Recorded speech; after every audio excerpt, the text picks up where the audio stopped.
Hi hello ನಮಸ್ಕಾರ ಸ್ನೇಹಿತರೆ. Finally ಭಾಗ್ಯ ತಾಂಡವ್ ಶ್ರೇಷ್ಠ ಎದುರು ಬದ್ರು ಹಾಗೆ ಬಿಟ್ರಲ್ಲಪ್ಪ. ಸೀರೆ ಅಂಗಡಿಲಿ ಹೇಗಪ್ಪ ಸಿಕ್ಕಿದ್ರು. ಈ ಕಡೆ ಭಾಗ್ಯ ಅಂತೂ ಕೆಂಡಾಮಂಡಲ ಆಗೋದ್ರ ಜೊತೆಗೆ ರುಚಿಗೆದ್ದಿದ್ದಾರೆ. ಹಾಗಿದ್ರೆ ಈ ಒಂದು ರೋಚಕ ಸಂಚಿಕೆ ಹೇಗಿತ್ತು, ಭಾಗ್ಯ ಕಣ್ಣಿಗೆ ಸಿಕ್ಕಿ ಬಿದ್ದಿದ್ದಾದರೂ ಹೇಗೆ, ಈ ಕಳ್ಳು ಜೋಡಿ ಅನ್ನೋದನ್ನ ತಿಳ್ಕೊಬೇಕು ಅಂದರೆ ಈಗಲೇ ನಮ್ಮ ಈ ಚಾನಲ್ನ ಸಬ್ಸ್ಕ್ರೈಬ್ ಮಾಡಿ, ಹಾಗೆ ಈ ಒಂದು ವಿಡಿಯೋವನ್ನು ಪೂರ್ತಿಯಾಗಿ ನೋಡಿ. ಇಲ್ಲಿ ತಾಂಡವ್ ಅಂತೂ ಸಿಡಿಮಿಡ ಅಂತ ಸಿಡಿತಾನೇ ಇದ್ದಾರೆ. ಆದರೆ ಇಲ್ಲಿ ಶ್ರೇಷ್ಠ ಮಾತ್ರ ಎಷ್ಟೇ ತಾಂಡವ್ ಸಿಡಿಮಿಡಿದ್ರೂ ಕೂಡ ತನ್ನ ಕೆಲಸ ಏನು ಬೇಕೋ ಅದನ್ನು ಮಾಡೋಕ್ಕೆ ಹೋಗ್ತಾನೆ ಇದ್ದಾಳೆ. ಜೊತೆಗೆ ಇಲ್ಲಿ ಆ ಭಾಗ್ಯನ ಒದ್ದು ಓಡಿಸೋಣ ನಾವಿಬ್ಬರೂ ಕೂಡ ಮದುವೆ ಆದಮೇಲೆ ಅಂತ ಹೇಳ್ತಿದ್ದಾಳೆ. ಬಿಕಾಸ್ ಭಾಗ್ಯ ಮತ್ತು ಪೂಜಾ ಇಬ್ಬರು ಕೂಡ ಅದೇ ಶಾಪಿಂಗ್ ಮಾಲ್ಗೆ ಬಂದಿದ್ದಾರೆ. ಈ ಕಡೆ ಬಂದಾಗ ಭಾಗ್ಯ ಮತ್ತು ಪೂಜಾ ಇಬ್ಬರು ಕೂಡ ಏನು ತಾಂಡವ್ ಮತ್ತು ಶ್ರೇಷ್ಠನ ನೋಡಿದ್ದಿಲ್ಲ. ಅದಕ್ಕೋಸ್ಕರ ಅವರು ಫೈನಲಿ ಚಿನ್ನದ ಒಂದು ಸೆಕ್ಷನ್ಗೆ ಹೋಗ್ತಾರೆ. ಜ್ಯುವೆಲರಿ ಸೆಕ್ಷನ್ಗೆ ಹೋಗಿದ್ದೆ ಕುಸುಮ ಅವ್ರಿಗೋಸ್ಕರ ಓಲೆನ ತೆಗೆದುಕೊಳ್ಬೇಕು ಅಂತ ಭಾಗ್ಯ ಅಂದ್ಕೊಂಡಿರೋದ್ರಿಂದ ಓಲೆ ತೋರಿಸಿ ಅಂತ ಹೇಳಿ ಕೂತಿದ್ದಾಗೆ ಅತ್ತಿಗೆ ಇಷ್ಟ ಆಗುತ್ತೆ ಅಲ್ವಾ ಅಂತ ಕೇಳ್ತಿದ್ದಾರೆ. ಓಲೆಗಳನ್ನ ತೋರಿಸ್ತಿದ್ದಾರೆ ಕೂಡ ಅಲ್ಲಿರ್ತಕ್ಕಂಥವ್ರು. ನಂತರ ಇಲ್ಲಿ ಪೂಜಾ ಖಂಡಿತ ಅಕ್ಕ ಇಷ್ಟ ಆಗೇ ಆಗತ್ತೆ, ನೀನು ನಿನ್ನ ಅತ್ತೆಗೆ ನಿನ್ನ ಕೈಯಾರೆ ಕೆಲಸ ಮಾಡಿ ದುಡ್ದು ಚಿನ್ನದ ಒಡವೆ ತೊಗೊಂಡು ಹೋಗ್ತಿದ್ಯಾ, ಪ್ರೀತಿಯಿಂದ ಒಂದು ಗಿಫ್ಟ್ ತೊಗೊಂಡು ಹೋಗ್ತಿದ್ಯಾ ಅಂದಮೇಲೆ ತನ್ನ ಸೊಸೆ ತಂದಿರೋ ಗಿಫ್ಟ್ ಅಂತ ಖುಷಿ ಪಡದೆ ಇರ್ತಾರ, ಖಂಡಿತ ಖುಷಿ ಪಡ್ತಾರೆ ಅಂತ ಹೇಳ್ತಾಳೆ ಪೂಜಾ. ಇದರಿಂದ ಭಾಗ್ಯಂಗೂ ಕೂಡ ಖುಷಿ ಆಗುತ್ತೆ. ತದನಂತರ ಪೂಜಾ ಆದರೂ ಕೂಡ ಏನು ಅನ್ಕೊಂಬಿಡಿದೆ ಆ ಭಾಗ್ಯ, ಸಂಬಳ ತರ್ತಿದ್ಯಾ ಅಂತ ಈ ರೀತಿ ಎಲ್ಲ ದುಡ್ಡನ್ನೆಲ್ಲ ಪೋಲ್ ಮಾಡೋದಾ, ದುಡ್ಡು ಅಂದರೆ ಎಷ್ಟು ಇಂಪಾರ್ಟೆಂಟ್ ಅಂತ ಗೊತ್ತಿದೆಯಾ ನಿನಗೆ, ಅದನ್ನು ಬಿಟ್ಟು ಈ ರೀತಿ ದುಡ್ಡನ್ನೆಲ್ಲ ಪೋಲ್ ಮಾಡ್ಕೊಂಡು ಕೂತ್ಕೊಂಡಿದ್ಯಲ್ಲ ನೀನು, ದುಡ್ಡನ್ನ ಕೂಡಿಟ್ಟು ಬೇಕಾ ಹೊರತು ಈ ರೀತಿ ವಿನಾಕಾರಣ ಖರ್ಚು ಮಾಡಬಾರ್ದು ಅಂತ ಬೇರೆ ತರಾಟೆಗೆ ತೊಗೋತಾರೆ ಅಕ್ಕ. ಆದರೆ ಮನಸ್ಸಲ್ಲಿ ನನ್ನ ಸೊಸೆ ತಂದದ್ದು ಅನ್ನೋ ಹೆಮ್ಮೆ ಖುಷಿ ಖಂಡಿತ ಅತ್ತೆಗಿತ್ತೇ ಇರುತ್ತೆ ಅಂತ ಹೇಳ್ತಿದ್ದಾಳೆ. ಜೊತೆಗೆ ಈ ಕಡೆ ಭಾಗ್ಯನ ಮುಂದೆ ಅತ್ತೆನ ಹಾಗೆ ಕಾಲು ಎಳಿತಾ ಇದ್ದರೆ, ಇನ್ನು ನನ್ನ ಅತ್ತೆ ಬಗ್ಗೆನೇ ಮಾತಾಡ್ತೀಯ ನೀನು ಅಂದಾಗ, ಸಾರಿ ಅಕ್ಕ, ನಿನ್ನ ಅತ್ತೆ ಬಗ್ಗೆ ಮಾತಾಡೋಕ್ಕಾಗುತ್ತಾ, ಖಂಡಿತ ನಿಂದು ಮಾತಾಡೋದಿಲ್ಲ ಅಂತ ಹೇಳ್ತಿದ್ದಾರೆ. ಜೊತೆಗೆ ಅಕ್ಕ ಆದರೆ ನೀನು ತುಂಬಾ ಒಳ್ಳೆಯವಳಕ್ಕ, ಹೀಗಿತ್ತಲ್ವ ನಿನ್ನ ಬದುಕು, ಭಾವನಿಗೋಸ್ಕರ ಒಂದೊಂದು ರೂಪಾಯಿಗೂ ನೀನು ಕೈ ಚಾಚಬೇಕಿತ್ತು. ಆದರೆ ಇವತ್ತು ನೀನೇ ದುಡ್ದು ನಿನ್ನ ಅತ್ತೆ ಮಾವ ಮಕ್ಕಳಿಗೆ ಗಿಫ್ಟ್ ತೊಗೊಂಡು ಹೋಗಬೇಕು ಅಂತ ಬಂದಿದೆಯಾ ಅಲ್ವ, ಎಷ್ಟು ಖುಷಿ ಆಗ್ತದೆ ಗೊತ್ತಾ. ನೀನು ನಿಜವಾಗ್ಲೂ ನೀನು ತುಂಬ ಒಳ್ಳೆಯವಳು, ಹಾಗೆ ನೀನು ಮಾಡಿದ ಕಷ್ಟಕ್ಕೆ ಪ್ರತಿಫಲ ಸಿಗ್ತಾ ಇದೆ ಅಂತ ಪೂಜಾ ಹೇಳ್ತಿದ್ರೆ, ಹೌದು ಪೂಜಾ, ಎಲ್ಲಿಂದ ನೀನು ಇಷ್ಟು ಒಳ್ಳೆಯವಳಾದ, ನಿಜ ಹೇಳಬೇಕು ಅಂದರೆ ನನಗೆ ನನ್ನ ಆ ಪೂಜಾನೇ ಇಷ್ಟ, ಯಾವಾಗ ಚೇಂಜ್ ಆದೆ ನೀನು ಅಂತ ಕೇಳ್ತಿದ್ರೆ, ಏನಕ್ಕ ಮಾತಾಡ್ತಿದ್ಯಾ, ಆಗೇನೋ ಬುದ್ಧಿ ಇರಲಿಲ್ಲ ಅಷ್ಟೇ, ಆದರೆ ಇವಾಗ ಆ ರೀತಿ ಅಲ್ಲ, ಏನು ಆ ರೀತಿ ಮಾತಾಡ್ತಿದ್ಯಾ ಅಂತ ಹೇಳ್ತಿದ್ದಾರೆ. ಆದರೂ ಕೂಡ ನೀನು ಈ ರೀತಿ ನೋಡೋಕ್ಕೆ ತುಂಬ ಆಶ್ಚರ್ಯ ಆಗುತ್ತೆ, ಜೊತೆಗೆ ಡೈಜೆಸ್ಟ್ ಮಾಡ್ಕೊಳ್ಳೋದು ಕೂಡ ಕಷ್ಟ ಆಗುತ್ತೆ ಅಂತ ಹೇಳ್ತಿದ್ದಾರೆ ಭಾಗ್ಯ. ಇವರಿಬ್ರದ್ದು ಈ ರೀತಿ ಆದರೆ ಆ ಕಡೆ ತಾಂಡವ್ ಅಂತೂ ಫುಲ್ ಹುರ್ಕೋಗ್ತಲ್ಲಿದ್ದಾರೆ. ಈ ಕಡೆ ಶ್ರೇಷ್ಠ ಏನು ತಾಂಡವ್ ಸ್ವಲ್ಪ ನಗಬಾರ್ದ, ಯಾವಾಗಲೂ ಈ ರೀತಿ ಇರ್ತೀರಲ್ಲ ಅಂತ ಹೇಳ್ತಿದ್ದಾರೆ. ಮತ್ತೆ ಸೀರೆ ಬಂದು ತೋರಿಸಿದ್ರೆ, ಏನು ರೀ ಇಂಥ ಸೀರೆನೇ ನಿಮ್ಮ ಹತ್ರ ಇರೋದು, ಬೇರೆ ಸೀರೆ ತಂದು ತೊಗೊಂಡು ತೋರಿಸ್ರಿ ಅಂತಿದ್ರೆ, ಈ ಕಡೆ ಮನಸ್ಸಲ್ಲೇ ಯಮ್ಮ ತೊಗೊಳ್ಳೋ ಒಂದು ಸಾರಿಗೆ ಇಡೀ ಅಂಗಡಿನೇ ತೊಗೊಳ್ಳೋ ಥರ ಪೋಸ್ ಕೊಡ್ತಿದ್ದಾರೆ ಅಂತ ಅನ್ಕೋತಿದ್ದಾರೆ. ಏನು ಒಂದು ಸತಿ ಹೇಳಿದ್ರೆ ಅರ್ಥ ಆಗಲ್ವ ನಿಮಗೆ, ಈಗ ತೋರಿಸ್ತಿರೋ ಇಲ್ವೋ ನಾವು ಹೋಗೋದು ಅಂತ ಇಷ್ಟ ಹೇಳಿದ ತಕ್ಷಣ ಇನ್ನೇನು ಮಾಡ್ದು ಅಂತ ಹೇಳಿ ಶಾಪ್ಕೀಪರ್ ಸ್ಯಾರೀಸ್ನ ತರೋಕ್ಕೆ ಹೋಗ್ತಾರೆ. ಆ ಕಡೆ ಭಾಗ್ಯ ಮತ್ತು ಪೂಜಾ ಓಲೆನ ನೋಡ್ತಿದ್ದಾರೆ. ಈ ಕಡೆ ಓಲೆ ಡಿಸೈನ್ ಆಗಿರಲಿ, ಸಿಂಪಲ್ ಆಗಿರಲಿ, ಒಕೇಶನ್ಗಿರೋ ರೀತಿಯಲ್ಲಿ ನಾರ್ಮಲ್ ಆಗಿರ್ತಕ್ಕಂಥದ್ದು ಬೇಡ ಅಂತ ಪೂಜಾ ಹೇಳ್ತಾಳೆ. ನಂತರ ತುಂಬ ಸೂಪರ್ ಆಗಿರ್ತಕ್ಕಂಥ ಬ್ಯೂಟಿಫುಲ್ ಆಗಿರ್ತಕ್ಕಂಥ ಓಲಿನೇ ಚೂಸ್ ಮಾಡ್ತಾರೆ ಕುಸುಮವ್ರಿಗೆ. ಈ ಕಡೆ ಓಲಿ ತುಂಬ ಚೆನ್ನಾಗಿರುತ್ತೆ. ನಂತರ ಬಟ್ಟೆ ಸೆಕ್ಷನಲ್ಲಿ ಅಂತ ಕೇಳಿದಾಗ, ಮಕ್ಕಳು ಬಟ್ಟೆ ನೋಡಬೇಕಿತ್ತು ಅಂದಾಗ, ಬಟ್ಟೆ ಸೆಕ್ಷನ್ ಕೆಳಗಡೆ ಇದೆ ಮೇಡಮ್, ಅಲ್ಲಿ ಹೋಗಿ ಅಂತ ಹೇಳ್ತಾರೆ. ವಾಚ್ ಸೆಕ್ಷನ್ ಕೇಳಿದಾಗ ಅದು ನೆಕ್ಸ್ಟ್ ಫ್ಲೋರಲ್ಲಿದೆ, ಡೌನ್ ಫ್ಲೋರಲ್ಲಿ ಅಂತ ಹೇಳ್ತಾರೆ. ಸರಿ ಅಂತ ಹೇಳಿ ಇಲ್ಲಿ ತಾಂಡವ್ ಶ್ರೇಷ್ಠ ಇಬ್ಬರು ಕೂಡ ಸ್ಯಾರಿನ ಪರ್ಚೇಸ್ ಮಾಡೋಕ್ಕೆ ನಿಂತಿದ್ರೆ, ಆ ಕಡೆ ಪೂಜಾ ಮತ್ತು ಭಾಗ್ಯ ಇಬ್ಬರು ಕೂಡ ವಾಚ್ನ ಪರ್ಚೇಸ್ ಮಾಡ್ಕೊಂಡು ಬರ್ತಾರೆ. ವಾಚ್ ಚೆನ್ನಾಗಿದೆ ಅಲ್ಲ, ಇದು ಮಾವಂಗೆ ಇಷ್ಟ ಆಗುತ್ತೆ ಅಲ್ವಾ ಅಂದಾಗ, ಅಯ್ಯೋ ಅಕ್ಕ ತುಂಬ ಚೆನ್ನಾಗಿದೆ, ಹಿಂಗೆ ಪದೇ ಮಾವಂಗೆ ಇಷ್ಟ ಆಗುತ್ತಾ ಅತ್ತೆಗೆ ಇಷ್ಟ ಆಗುತ್ತೆ ಅಂತ ಕೇಳ್ತಿದ್ಯಲ್ಲ, ನಿಜವಾಗ್ಲೂ ಕೂಡ ತುಂಬ ಚೆನ್ನಾಗಿದೆ, ಇಬ್ರಿಗೂ ಕೂಡ ತುಂಬ ಇಷ್ಟ ಆಗುತ್ತೆ, ನೀನೇನು ಯೋಚನೆ ಮಾಡಬೇಡ ಅಂತ ಪೂಜಾ ಹೇಳ್ತಾಳೆ.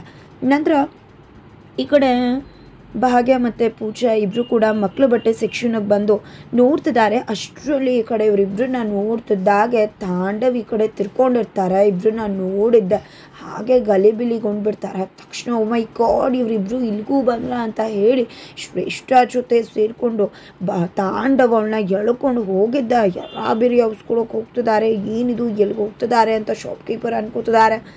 ಬಟ್ ಈ ಕಡೆ ಪೂಜಾ ಮತ್ತು ಭಾಗ್ಯ ಇಬ್ಬರು ಕೂಡ ನೋಡಿಲ್ಲ. ಅವರು ಬಟ್ಟೆ ತೊಗೊಳೋದ್ರಲ್ಲಿ ಬ್ಯುಸಿ ಆಗಿದ್ರೆ ಈ ಕಡೆ ತಾಂಡವ್ ಮತ್ತು ಶ್ರೇಷ್ಠ ಇಬ್ಬರು ಕೂಡ ಹಾಗೆ ಹೋಗಿ ಒಂದು ಕಡೆ ಬಟ್ಟೆ ಹಿಂದೆ ಬಚ್ಚಿಟ್ಕೊಂಡ್ಬಿಡ್ತಾರೆ. ನಂತರ ಬನ್ನಿ ಮೇಡಮ್ ಕೇಳಿದ್ರಲ್ವ ಸ್ಯಾರಿ ತೊಗೊಂಡು ಬಂದಿದ್ದೀನಿ ಅಂತ ಆ ಒಂದು ಸೇಲ್ಸ್ ಮ್ಯಾನ್ ಕರೀತಾ ಇದ್ರೆ ಈ ಕಡೆ ಯಾರನ್ನ ಕರೀತಿದ್ದಾರೆ ಯಾರೂ ಇಲ್ವಲ್ಲ ಅಂತ ಅಂದ್ಕೊಂಡಿದ್ದೆ. ಭಾಗ್ಯ ಮತ್ತು ಪೂಜಾ ಇಬ್ಬರು ಕೂಡ ಹಿಂದೆ ತಿರುಗಿ ನೋಡ್ತಿದ್ದಾರೆ. ಬನ್ನಿ ಮೇಡಮ್ ಅಂತ ಹೇಳಿ ಆ ಕಡೆ ತಿರುಗಿನೇ ಶಾಪ್ಕೀಪರ್ ಕರೀತಿದ್ದಾರೆ. ಈ ಅಮ್ಮ ಬೇರೆ ಕರೀತಿದ್ದಾಳಪ್ಪ ಏನಪ್ಪ ಮಾಡೋದು ಅಂತ ಅನ್ಕೋತಿದ್ರೆ ಈ ಕಡೆ ಶ್ರೇಷ್ಠನೂ ಕೂಡ ಭಾಗ್ಯ ಪೂಜಾನ ನೋಡಿ ಬೆಕ್ಕಸ ಬೆರಗಾಗ್ಬಿಟ್ಟಿದ್ದಾರೆ. ಇಲ್ಲೂ ಬಂದು ಒಕ್ಕಿಸ್ಕೊಂಡು ಬಿಟ್ರಲ್ಲ ಅಂತ. ನಂತರ ಈ ಕಡೆ ಪೂಜಾ ಅಕ್ಕಂಗೆ ಯಾವುದೋ ಕಪಲ್ಸ್ ಬಂದಿದೆ, ಇಲ್ಲೇ ಹೋಗಿ ರೊಮ್ಯಾನ್ಸ್ ಮಾಡ್ತಿದೆ ಅಂತ ಅನಿಸುತ್ತೆ ಅಂತ ಹೇಳ್ತಿದ್ದಾಗೆ ಸುಮ್ಮನೆ ಇರು ನೀನು ಅಂತ ಹೇಳ್ತಿದ್ದಾರೆ. ನಂತರ ಈ ಕಡೆ ಯಾರಿರ್ಬೋದು ಅಂತ ಹೇಳಿ ಪೂಜಾ ನೋಡೋಕ್ಕೆ ಹೋಗ್ಬಿಟ್ರೆ ಈ ಕಡೆ ತಾಂಡವ್ ಪೂಜಾ ಬರ್ತಿರೋದನ್ನ ನೋಡಿ ಬೆದ್ರೋಗ್ತಿದ್ದಾರೆ. ನಂತರ ಆ ಸೇಲ್ಸ್ ಮ್ಯಾನ್ ಇವರಿಬ್ಬರ ಹತ್ರನೇ ಬಂದು ಕೇಳ್ತಾ ಇದ್ರಲ್ವ ತಂದಿದ್ದೀವಿ ಬನ್ನಿ, ಯಾಕೆ ಬೇಡವಾ ನಿಮಗೆ ಸ್ಯಾರೀಸ್ ಅಂತ ಕೇಳ್ತಿದ್ದಾರೆ. ಅದಕ್ಕೆ ತಾಂಡವ್ ಅಯ್ಯೋ ಅಮ್ಮ ತಾಯಿ ಮೊದಲು ಹೋಗು ಬಂದು ಇಲ್ಲೇ ಕೇಳ್ತಿದ್ದಾಳೆ, ಸಿಕ್ಕಿದ್ರೆ ಮುಗೀತು ನಮ್ಮ ಕತೆ ಅಂತ ಹೇಳಿ ಕೈ ಮುಗ್ದು ಹೇಳ್ತಾ ಇದ್ದಾರೆ. ಅಷ್ಟರಲ್ಲಿ ಈ ಕಡೆ ಪೂಜಾ ಬರ್ತಿದ್ದಾಗ ಇಲ್ಲಿ ಬಟ್ಟೆಯವ್ರು ಎಲ್ಲಿದ್ದಾರೆ ಅಂತ ಭಾಗ್ಯ ಕೇಳೋದಕ್ಕೆ ಕರ್ಕೊಂಡು ಬರ್ತೀನಿ ಇರುವಾಕ ನಾನೇ ಅಂತ ಹೇಳಿ ಪೂಜಾ ಅವ್ರ ಹತ್ರ ಬರ್ತಾಳೆ. ಅಲ್ಲಿ ಮಕ್ಕಳು ಬಟ್ಟೆ ತೋರಿಸ್ಬೇಕಿತ್ತು, ಯಾರಿದ್ದಾರೆ ಅಲ್ಲಿ ಅಂದಾಗ ಯಾರೋ ಸೀರೆ ಕೇಳ್ತಿದ್ರು. ತುಂಬಾ ಗಾಂಚಲಿ ಮಾಡ್ತಿದ್ರು ಅವರು. ಇವಾಗ ನೋಡಿದ್ರೆ ಇಲ್ಲಿ ಔಸ್ಕೊಂಡು ಕುತ್ಕೊಂಡಿದ್ದಾರೆ ಅಂತ ಹೇಳ್ತಾರೆ. ಸರಿ ಬನ್ನಿ ನಿಮಗೆ ತೋರಿಸ್ತೀನಿ ಅಂತ ತೋರ್ಸೋಕೆ ಹೋಗ್ತಾರೆ. ಅಷ್ಟರಲ್ಲಿ ಈ ಕಡೆ ಪೂಜಾ ಒಂದು ಡ್ರೆಸ್ಸನ್ನು ತುಂಬ ಇಷ್ಟಪಟ್ಟು ನೋಡ್ತಿರ್ತಾರೆ.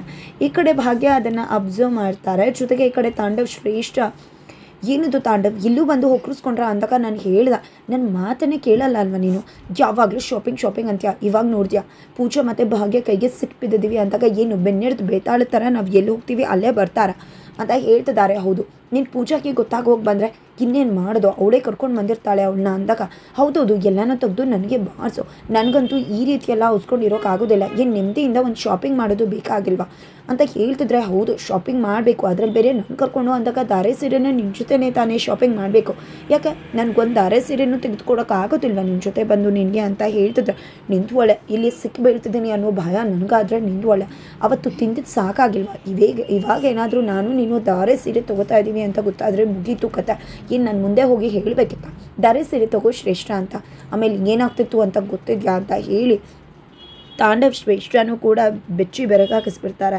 ಈ ಕಡೆ ಇನ್ನೇನು ಮಾಡೋದು ಶ್ರೇಷ್ಠ ಹುರ್ಕೋತಿದ್ದಾಳೆ, ನಾನಂತೂ ಹೋಗೇ ಬಿಡ್ತೀನಿ ಅಂತ ಹಠ ಮಾಡ್ತಿದ್ದಾಳೆ.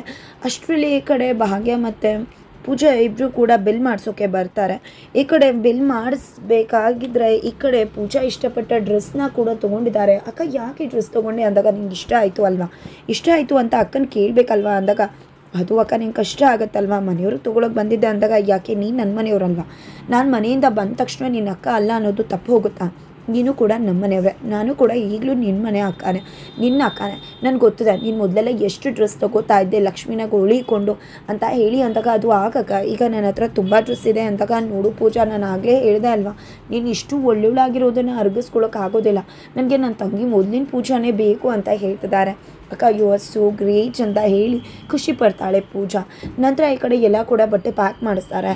ನಂತರ ಈ ಕಡೆ ಹೊರಗಡೆ ಹೋಗ್ತಿದ್ದಾರೆ, ಎಲ್ರಿಗೂ ಇಷ್ಟ ಆಗುತ್ತಲ್ವ ಹಾಗೆ ಹೀಗೆ ಅಂತ ಮಾತನಾಡಿಕೊಂಡು. ನಂತರ ಪೂಜಾ ಅಕ್ಕ ನೀನು ಗಾಡಿನೇ ಯೂಸ್ ಮಾಡ್ಬೋದಲ್ವಾ, ನಿನ್ನ ಕಂಪ್ನಿ ಗಾಡಿ ಇದೆ ಅಲ್ವಾ ಅಂತ ಹೇಳಿದಾಗ ಅದು ಕಂಪ್ನಿಗೆ ಮಾತ್ರ, ಈ ರೀತಿಯೆಲ್ಲ ವೈಯಕ್ತಿಕವಾಗಿ ಯೂಸ್ ಮಾಡಬಾರ್ದು ಅಂದಾಗ ಯು ಆರ್ ಸೋ ಆನೆಸ್ಟ್ ಅಕ್ಕ ಅಂತ ಹೇಳ್ತಾರೆ ಪೂಜಾ. ಜೊತೆಗೆ ಈ ಗೌರ್ಮೆಂಟ್ ಅವರು ತಮ್ಮ ಕೆಲಸ ಬಿಟ್ಟು ಎಲ್ಲ ಕೆಲಸಕ್ಕೂ ಕೂಡ ಗೌರ್ಮೆಂಟ್ ಆಫೀಸರ್ಸ್ ಕಾರ್ನ ಯೂಸ್ ಮಾಡ್ತಾರೆ, but you are really great ಅಂತ ಹೇಳ್ತಿದ್ದಾರೆ. ಹಾಗೆ ಬರಬೇಕಿದ್ರೆ ಆ ಒಂದು ಕಾರನ್ನು ನೋಡ್ತಾರೆ. ಒಂದು ಕಾರನ್ನು ನೋಡ್ತಿದ್ದಾಗೆ ಅದು ತಾಂಡವ್ ಕಾರು ಅಂತ ಗೊತ್ತಾಗ್ಬಿಡುತ್ತೆ. ಇದು ನಿಮ್ಮ ಭಾವನ್ ಕಾರ್ ಅಲ್ವಾ ಅಂತ ಭಾಗ್ಯ ಕೇಳಿದ ತಕ್ಷಣ ಹೌದು ಅಕ್ಕ ಇದು ಭಾವನ್ ಕಾರ ಅಂತ ಹೇಳಿದ ತಕ್ಷಣ ಈ ಕಡೆ ಭಾಗ್ಯಗೆ ಅನ್ನಿಸ್ತಿದೆ ಅಲ್ಲಿ ನಾವಿಬ್ಬರು ಹೋದಾಗ ಔಸ್ಕೊಂಡಿದ್ದು ಇದೆಲ್ಲ ನೋಡ್ತಿದ್ರೆ ಅದು ಅವರೇ ಇರ್ಬೋದು ಅಂತ ಅಂದ್ಕೊಂಡಿದ್ದೆ, ಬಾಯ್ಲಿ ಅಂತ ಹೇಳಿ ವಾಪಸ್ ಕರ್ಕೊಂಡು ಬರ್ತಿದ್ದಾರೆ ಆ ಒಂದು ಮಾಲ್ನೊಳಗೆ. ನಂತರ ಈ ಕಡೆ ಶ್ರೇಷ್ಠ ಮತ್ತು ತಾಂಡವ್ ಇಬ್ಬರು ಕೂಡ ಸೀರೆನ ನೋಡ್ತಿದ್ದಾರೆ, ಹೇಗಿದೆ ಅಂತ ಹೇಳಿ ಕೇಳ್ತಿದ್ದಾರೆ ಶ್ರೇಷ್ಠ.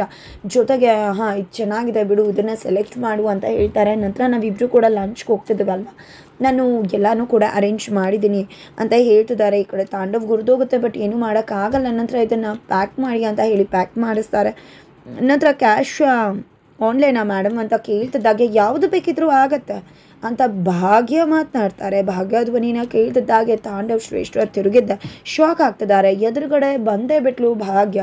ಪೂಜಾ ಮತ್ತು ಭಾಗ್ಯ ಕೈಗೆ ರೆಡ್ ಹ್ಯಾಂಡ್ ಆಗಿ ಸಿಕ್ಕಿ ಬಿದ್ದಿದ್ದಾಯಿತು ತಾಂಡವ್ ಮತ್ತು ಶ್ರೇಷ್ಠ.